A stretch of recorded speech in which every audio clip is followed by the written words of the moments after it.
մեր պայքարի նպատակն է մեր բողոքի ձայնը բարձրացնելու, մեր բողոքի ձայնը հասցնելու եվրոպական երկրների առաջնորդներին միջազգային հարությունը 8 տարի շարունակ Նիկոլ Փաշինյանի վարած ապազգային քաղաքականության արդյունքում Հայաստանում հայ մարդը իր քաղաքական հայացքների պատճառով ենթարկվել է ու ենթարկվում է բռնաճնշումների։ Ամեն օր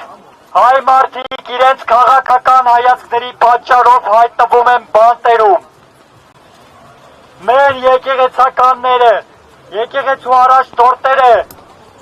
իրենց երկրի, իրենց պետության իրավունքների պայքարի համար այսօր շարունակում են ենթարկվել բռնաճնշումների։ Ազատություն քաղաք բանտարկյալներին։ Ազատություն բացի բանտերում պահվող մեր հայրենակիցներին։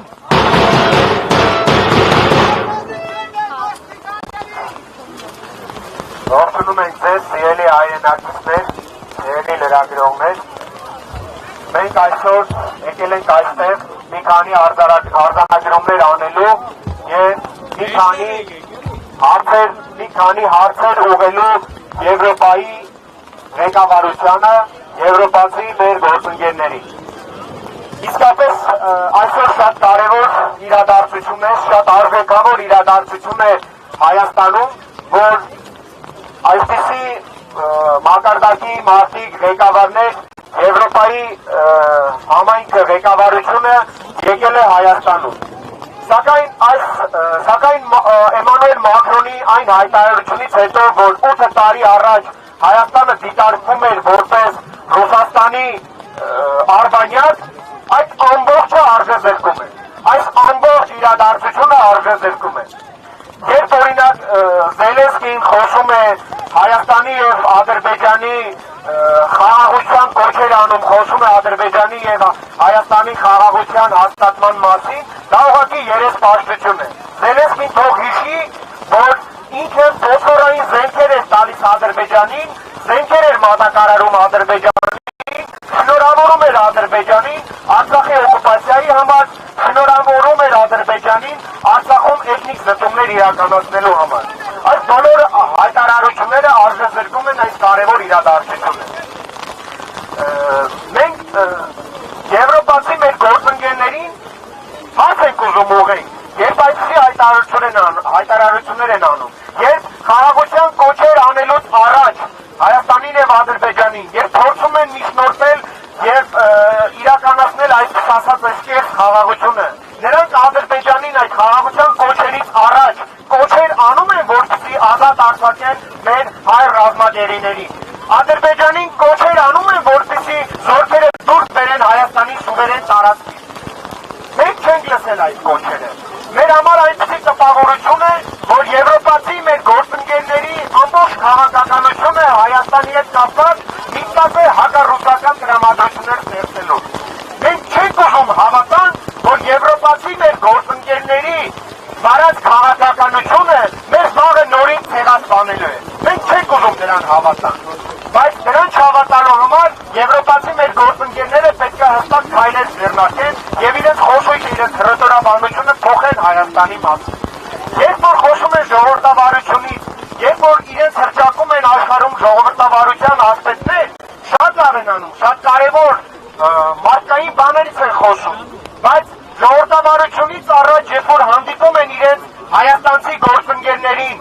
խոսք բացահայտում են Հայաստանում քաղաքականների մասին, խոսում են նրա մասին, օրինակ նույն Էմանուել Մակրոնը Հայաստանի ղեկավարությանը 8 տարվա մասին, որ խոսում է, հարց տալիս է այս 8 տարվա աննախադեպ քաղաքականների մասին, որոնք մինչև այսօր կան։ Երբ որ խոսում են խրճից, ազատությունից, խոսում են մարդու իրավունքներից, խոսում են էլի ժողովրդավարությունից, իրենց ամբողջ ամեն երկրորդ բառը դա է։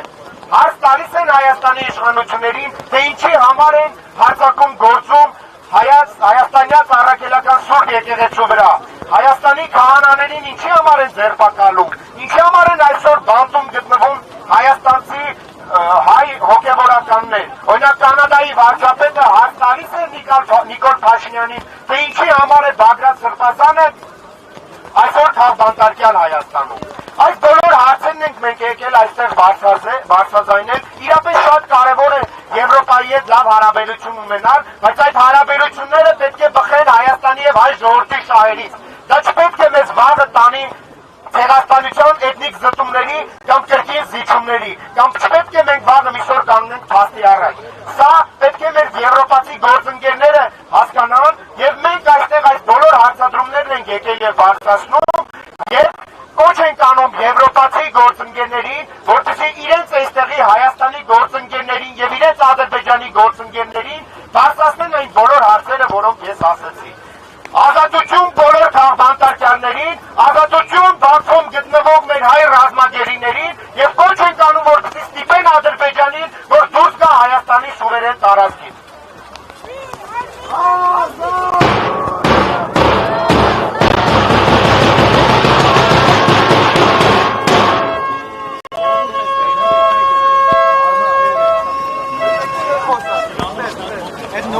Dear compatriots, on June 4, Yerevan hosts the 8th European Political Community Summit, followed by the first EU-Armenia Summit. While these are important events, their timing just weeks before national elections